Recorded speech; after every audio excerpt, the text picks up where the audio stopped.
bom dia! Pode chegar, você é mais do que bem-vindo. Nós estamos ao vivo, agora são 8 horas e 36 minutos pelo horário de Brasília deste 1º de setembro.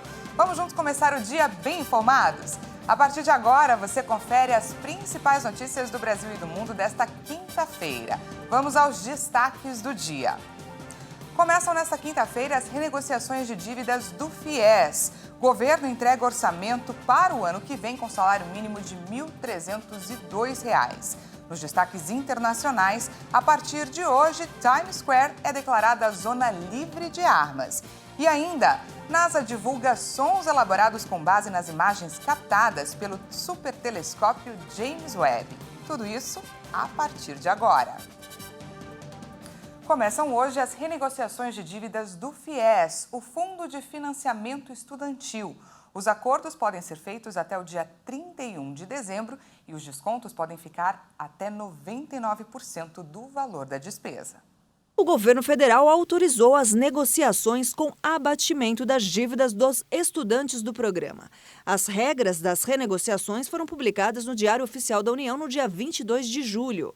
Para os contratos que, em 31 de dezembro de 2021, estavam com pagamentos atrasados havia mais de 90 dias, é concedido desconto de 100% dos encargos pelo atraso e de 12% sobre o valor principal para o pagamento à vista. Para quem precisa parcelar o saldo, a opção é dividir o total em 150 parcelas mensais, com desconto de 100% dos encargos por atraso, mantidas as demais condições contratadas. Para os estudantes com débitos vencidos e não pagos há mais de 5 anos, que sejam veiculados ao Cadastro Único ou que tenham sido beneficiários do auxílio emergencial em 2021, os descontos podem chegar a 92% do saldo da dívida. É possível ainda parcelar o valor e pagar em 15 prestações mensais, corrigidas pela taxa básica de juros média. Além do Banco do Brasil, a Caixa Econômica Federal também está autorizada a fazer as renegociações. O Ministério da Educação também divulga hoje a lista de pré-selecionados da segunda chamada do ProUni para este segundo semestre de 2022. Para saber se você faz parte dessa lista, basta acessar o site do programa na internet. Os estudantes têm até o próximo dia 13 para comprovar as informações fornecidas no cadastro e devem comparecer à unidade de ensino escolhida entre os dias 26 e 30 de setembro para realizar a matrícula.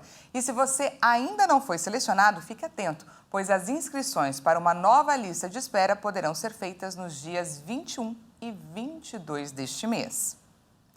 O orçamento do governo do ano que vem prevê um salário mínimo de R$ 1.302, R$ 90 a mais do que o valor atual. A alta da inflação nos últimos meses fez o governo elevar a previsão para o salário mínimo do próximo ano. O projeto da Lei Orçamentária de 2023, enviado ao Congresso, prevê um mínimo de R$ 1.302. O valor é R$ 8 mais alto que o salário de R$ 1.294, aprovado na Lei de Diretrizes Orçamentárias. E também fica R$ 90 maior que o valor deste ano, de R$ 1.212. A Constituição determina a manutenção do poder de compra do salário mínimo. Tradicionalmente, a equipe econômica usa o Índice Nacional de Preços ao Consumidor do ano para corrigir o salário mínimo do orçamento seguinte. Com a alta de itens básicos, como alimentos e combustíveis, a previsão para o INPC em 2022 saltou de 4,25% no início do ano para 7,41%. O valor do salário mínimo pode ficar ainda maior caso a inflação supere a previsão até o fim do ano. A projeção de crescimento do PIB no projeto do orçamento foi mantida em 2,5% para 2023. Já a previsão para o Índice Nacional de Preços ao Consumidor Amplo, o Índice Oficial de Inflação, passou de 3,25% para 4,5% no próximo ano. A taxa Selic deve chegar em 2023 em 12,49% ao ano, contra a projeção de 9,99% que constava na LDO. O prazo para o financiamento de moradias do programa Casa Verde Amarela do governo federal vai passar de 30 para 35 anos. A repórter Maria Clara Leite traz para a gente mais informações. A Lei número 14.438 de 2022, que amplia o período de financiamento do programa Casa Verde Amarela, já começa a valer a partir deste mês de setembro. Trata-se de uma adequação do programa com as outras operações de mercado, que já tem 35 anos de prazo para o pagamento do financiamento. A mudança tem por objetivo dar às pessoas condição de comprar um imóvel com uma parcela mais adequada ao orçamento. Além disso, a lei também autoriza que os depósitos do Fundo de Garantia do Tempo de Serviço possam ser usados como caução nas parcelas. A gente lembra aqui que no último mês de julho, as faixas de renda familiar também foram atualizadas. O limite do grupo 2 passou para R$ 4.400 e do grupo 3 para R$ 8.000. E o subsídio para famílias com renda de até R$ 4.400 também aumentou, passando de R$ 29.000 para R$ 47.500. Só que não é todo mundo que pode financiar um imóvel pelo programa, não. A pessoa não pode ter outro financiamento imobiliário ou outro imóvel, não pode ter recebido benefícios de natureza habitacional de recursos federais, não pode estar cadastrada no Sistema Integrado de Administração de Carteiras Imobiliárias ou no Cadastro Nacional de Mutuários e não pode ter dívidas com o governo federal. As famílias interessadas no financiamento habitacional do programa Casa Verde e Amarela devem procurar diretamente a construtora do imóvel que desejam comprar e também a Caixa Econômica Federal. Tá certo, muito bem explicado. E agora a gente fala de coronavírus. Mais de 34 milhões de brasileiros já contraíram a Covid desde o início da pandemia. A tendência de casos e mortes continua em queda por aqui. Vamos aos números atualizados. O Brasil confirmou mais 114 mortes por Covid-19 em 24 horas. Desde o início da pandemia, já são 683.965 vítimas da doença. Em um dia, foram registrados 15.842 novos casos de Covid-19. Ao todo, já são 34.429.853 diagnósticos confirmados. Com tendência de queda e variação de menos 27% em relação a 2 semanas, a média móvel de mortes chegou a 127 vítimas diárias. Já a média de casos na última semana foi de 14.322 registros por dia. Esses dados mostram uma tendência de queda com variação de menos 21% em relação a 2 semanas. E agora o assunto é a vacinação. O número de doses de vacinas contra a Covid aplicadas aqui no país já passa de 470.340.000. Vamos entender melhor o avanço olhando o nosso vacinômetro. De acordo com dados do Ministério da Saúde e das Secretarias Estaduais de Saúde, a primeira dose já foi aplicada em 84,90% da população. Já a segunda dose em 80,48% dos brasileiros. E a primeira dose de reforço em 55,11% das pessoas. E ainda falando de saúde, faltam menos de 2 semanas para o fim da campanha nacional contra a poliomielite. De acordo com o Ministério da Saúde, até o momento, pouco mais de 3 milhões de crianças foram vacinadas, o que significa apenas 22% do público-alvo. Agora, quem traz mais informações para a gente é a Bruna Di Jaimo.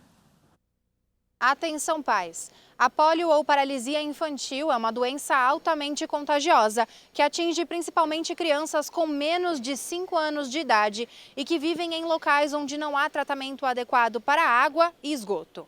O poliovírus, que é o vírus causador da doença, é transmitido de pessoa para pessoa por via fecal-oral ou por água ou alimentos contaminados e também por meio de gotículas expelidas ao falar, tossir ou espirrar. A poliomielite não tem cura, apenas prevenção através da vacina, que é oferecida pelo SUS. São 3 doses iniciais distribuídas para os bebês aos 2, 4 e 6 meses de vida, depois 2 como reforço quando a criança está com 15 meses e outra entre 4 e 5 anos.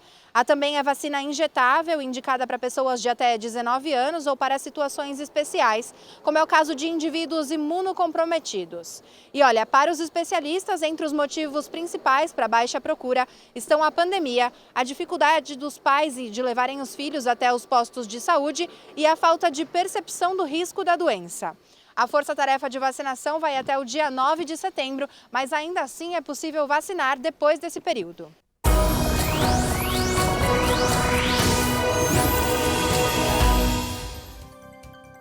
Chegou a hora da previsão do tempo. O mês de setembro começou com instabilidades em diversas regiões do país.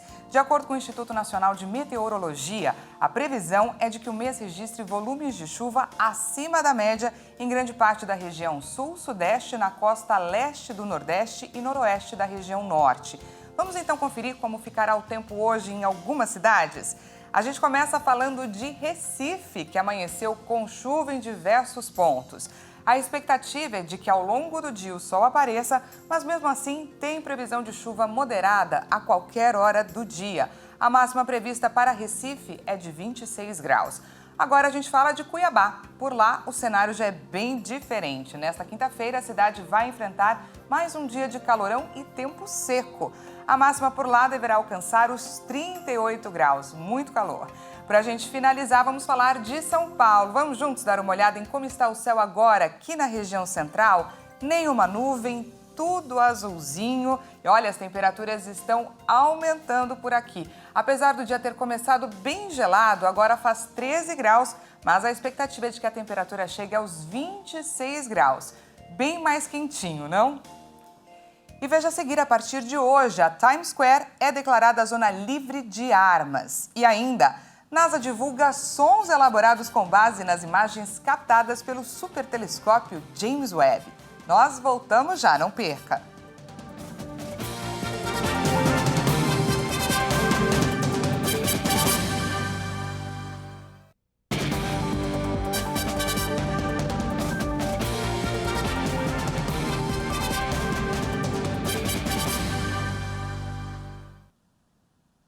Seja bem-vindo mais uma vez, estamos de volta ao vivo, agora são 8 horas e 51 minutos pelo horário de Brasília.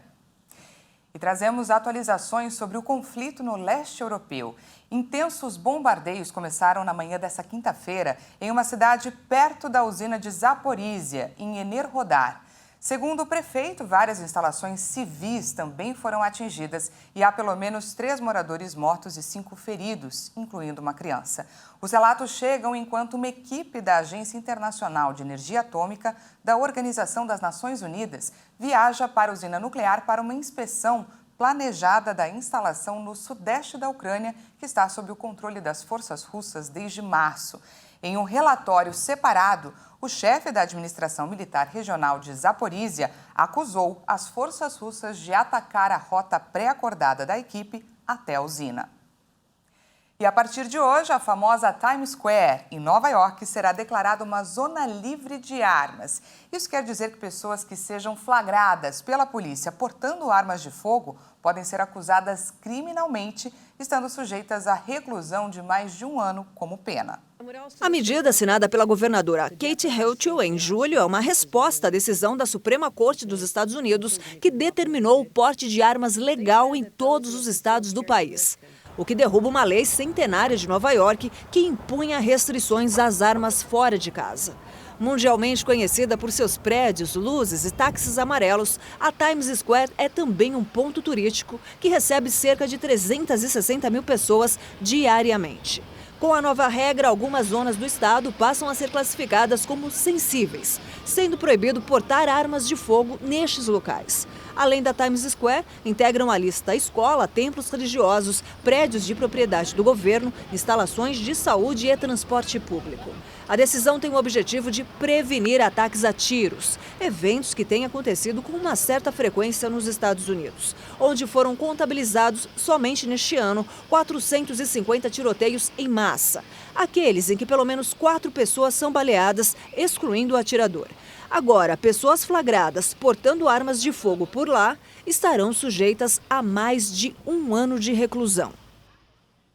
O relatório bastante aguardado da ONU sobre possíveis abusos dos direitos humanos cometidos na região chinesa de Xinjiang foi apresentado ontem. Nele, a organização alerta para denúncias de tortura. O documento foi divulgado em Genebra minutos antes do fim do mandato de 4 anos da ex-presidente chilena Michelle Bachelet como alta comissária da ONU para os Direitos Humanos. Bachelet estava determinada a divulgar o relatório mesmo com a pressão intensa feita por Pequim.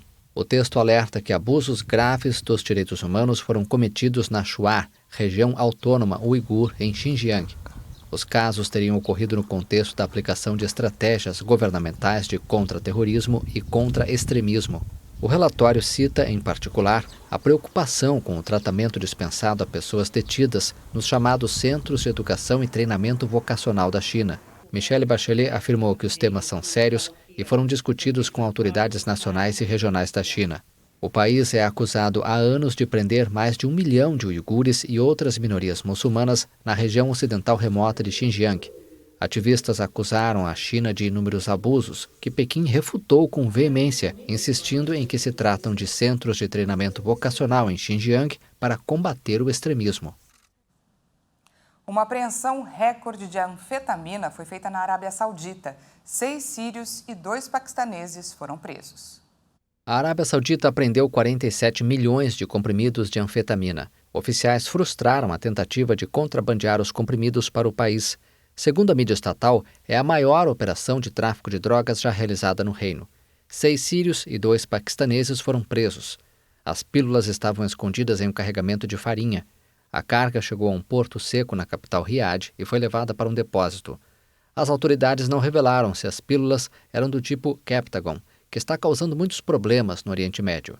Geralmente, esse tipo específico de pílula é produzida principalmente na Síria e contrabandeada para grandes mercados consumidores no Golfo. O comércio de Captagon no Oriente Médio cresceu exponencialmente em 2021, representando um risco crescente de saúde e segurança para a região. Faltam 80 dias para a Copa do Mundo. Chegou a hora do boletim Esquenta Qatar 2022. Hoje, Leonardo Félix fala da seleção dos Estados Unidos, que é liderada em campo por um atacante que faz sucesso no futebol europeu. Olá pessoal, este é o Esquenta Qatar 2022 e vamos para mais informações e curiosidades da Copa do Mundo. Aqui na nossa programação, vamos falar de uma das seleções classificadas para o Mundial, os Estados Unidos. Fora da Copa de 2018, os norte-americanos voltam à competição, liderados dentro de campo por um atacante que vem ganhando cada vez mais destaque na Europa, Christian Pulisic, do Chelsea.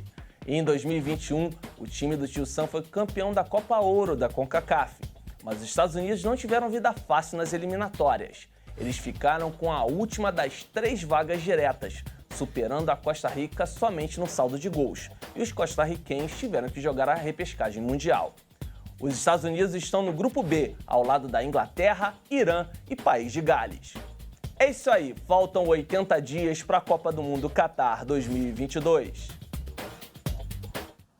E a Agência Espacial Americana divulgou sons elaborados com base nas imagens captadas pelo supertelescópio James Webb. Os cientistas usaram linguagens de programação para traduzir dados astronômicos em ondas sonoras perceptíveis aos nossos ouvidos. Vamos ouvir.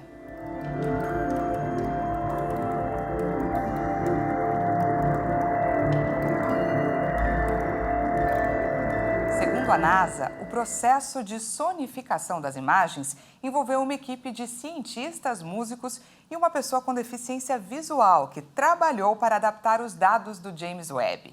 Vale lembrar que esses não são sons gravados no espaço, e sim elaborados com base em dados captados pelo telescópio. Muito interessante, não? Essa edição fica por aqui. Muito obrigada pela sua companhia. Uma ótima quinta-feira para você. Até mais.